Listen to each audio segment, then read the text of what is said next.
Hey, all my remote Roxbury learners, all my arty people, my art grinders out there in remote learning land. Just want to give you a big hello from the Martin family compound and just apologize because my mini minion Molly will not be joining me today. We have a union dispute with the Cat Actors Guild of America, and Molly's not currently allowed to appear in these videos. So we're going to continue without her as she cleans herself nearby somewhere in the sun. Okay, today we're going to be doing the profile drawing lesson. So it's a portrait lesson and it's in profile, which means the face looks sideways. It could go that way or it could go this way, as can I. So we're doing faces pointed sideways, like you see with a lot of president heads on coins.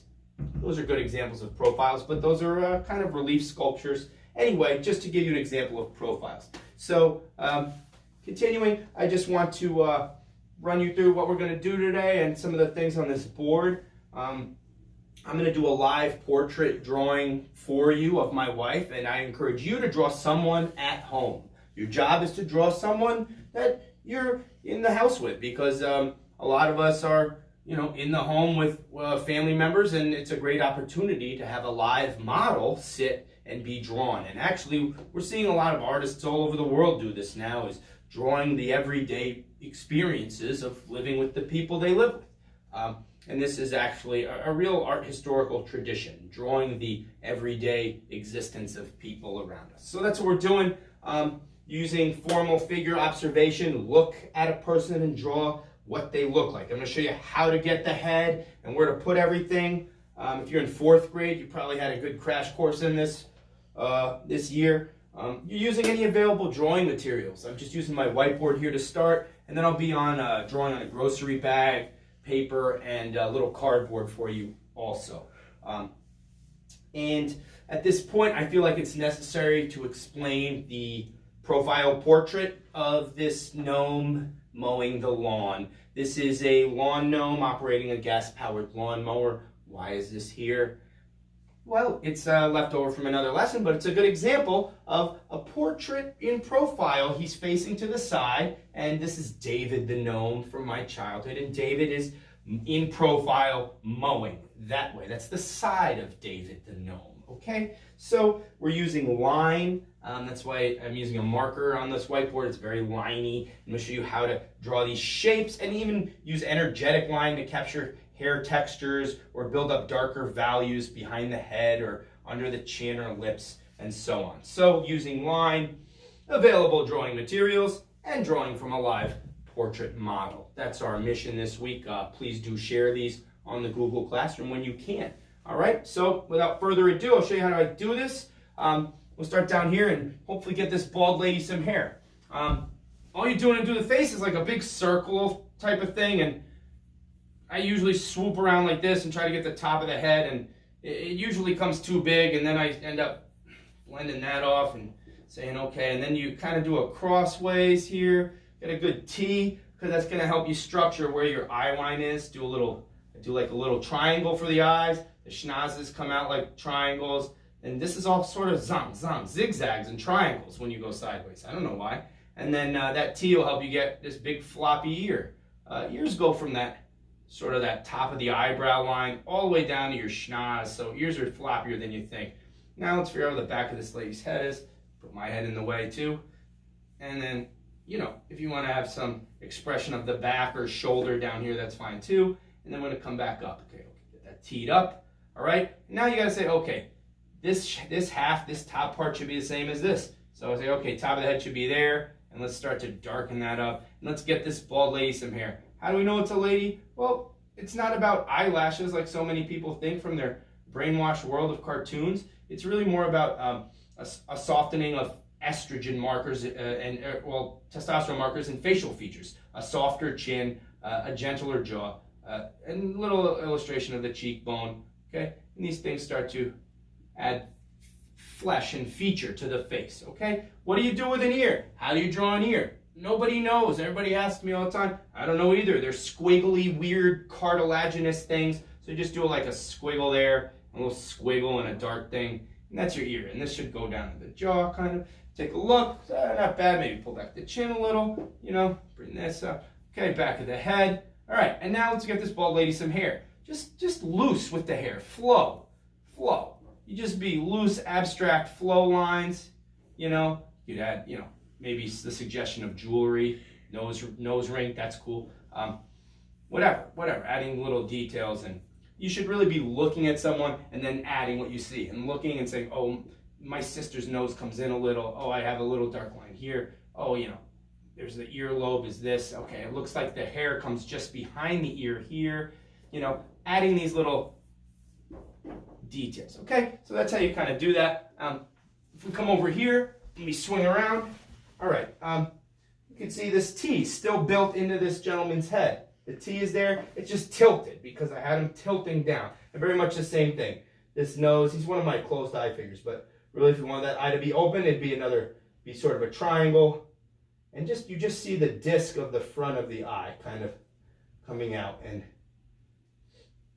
you do have this sort of inset from the front of the schnoz where the eye begins. And the eyebrow is just this little, you know, this little loose, squiggly expression of fur or hairs. It's not a block. It's not necessarily you know, a rectangle or a darkened line. It's just the expression of a bit of texture. And again, loose movements to get the hair. You know, that's a whole class on its own. How to look. I did his head too big. Do you see that? I did it. I just keep drawing over it and teeing it up. His head was too big, and then I measured and I said, oh, it's got to come up to here. It should be half and half.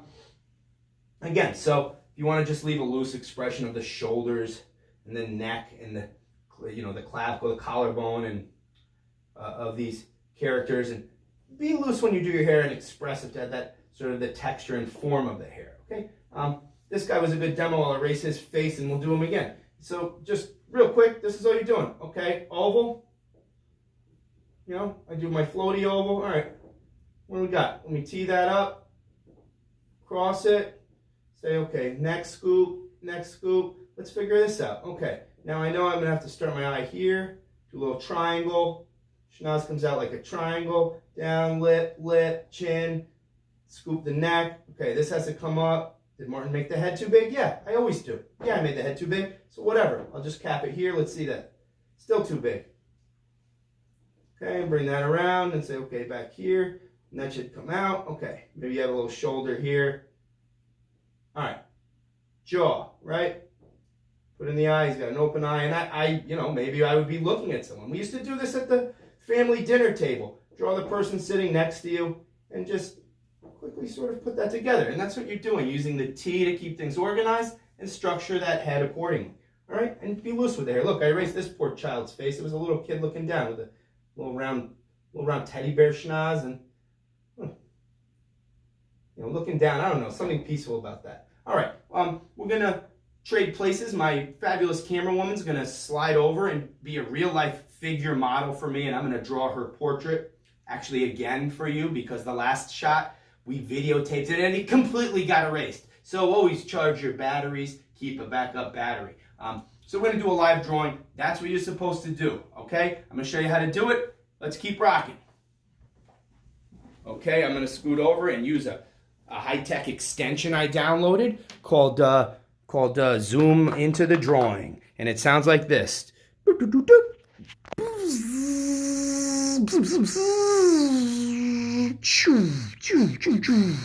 Here we see steps 1, 2, and 3.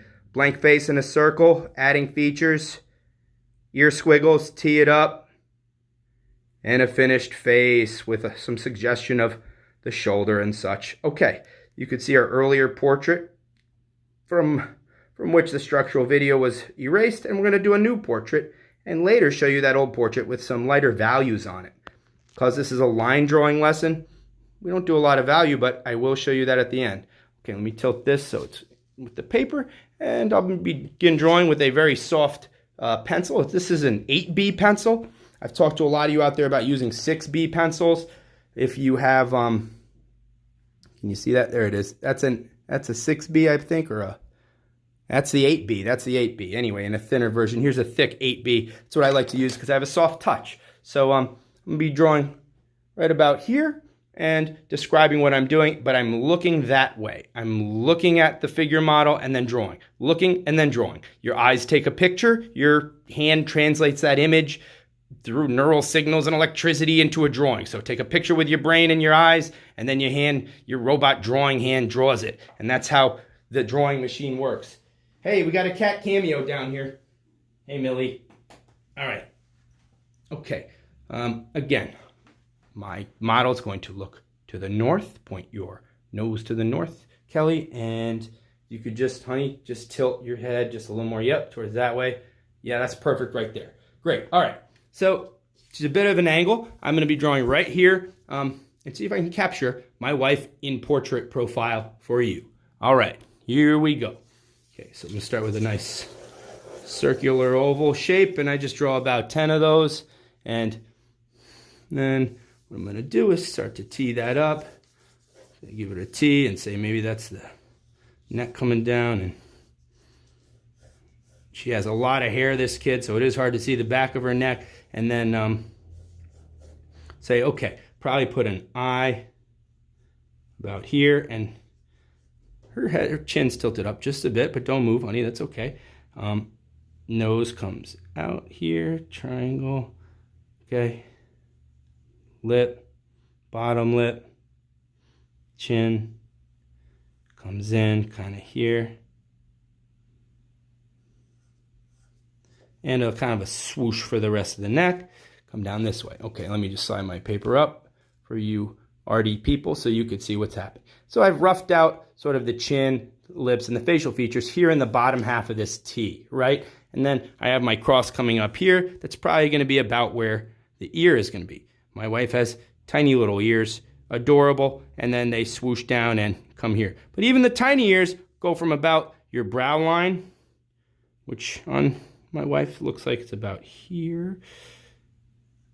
And the eyebrow is just sort of a delicate, thin trail of marks. And maybe they're heavier depending on who you're drawing. You're drawing your Uncle Tony. Maybe he's got a big, strong eyebrow. But not my wife here. And I do a couple squiggles in her ear. That's an ear. And now I'm going to start to sort of build up. Let's see if the head's too big. This goes here.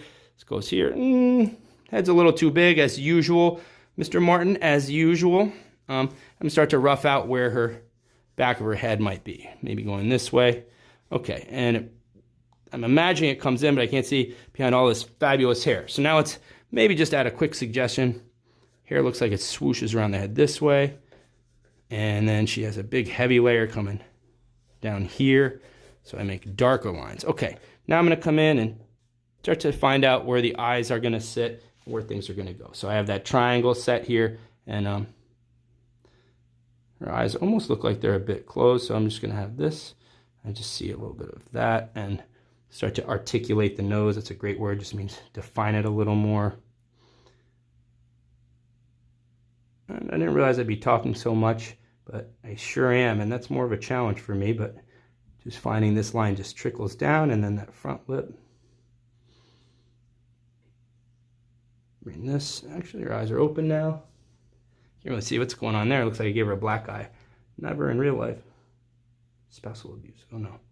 All right. Bottom of the neck, jawline, a little more ear. All right. I'm starting to be pretty happy with this. But I really layered up a bit too much on the eye, so it's reflecting kind of funny. See how that catches the light? Oh, there it is. I can see it better. Oh, not so bad. Great. The dark pencil really shows well on the cell phone camera. Looking at the drawing, it looks like I kind of need to bring the back of the head out and in to make it look more balanced. And now I'm going to just add those big swooshes for the hair. A lot of this hair movement and a lot of this kind of, it almost looks like it curls down her shoulder.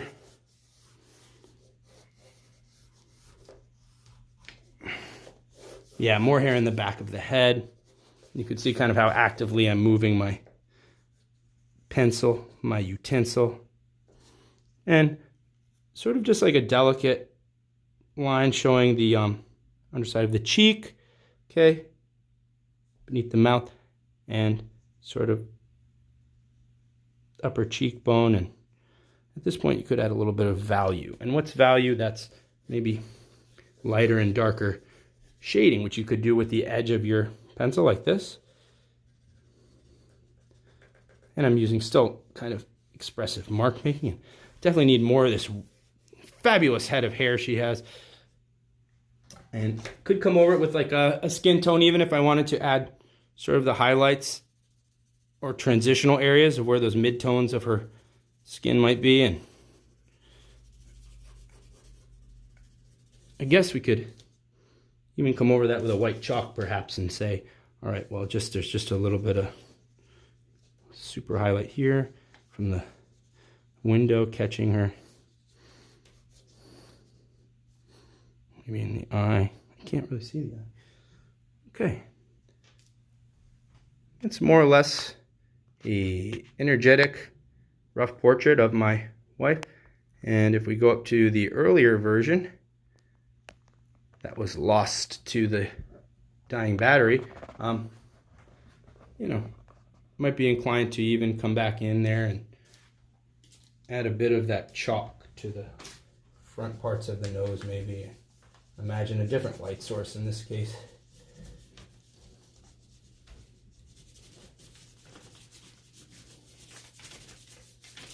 So hopefully you can put together a portrait in this fashion of someone you live with, whether it's you know, a close relative or someone that you're able to observe playing video games. Who knows? Use that 1, 2, 3 step portrait game.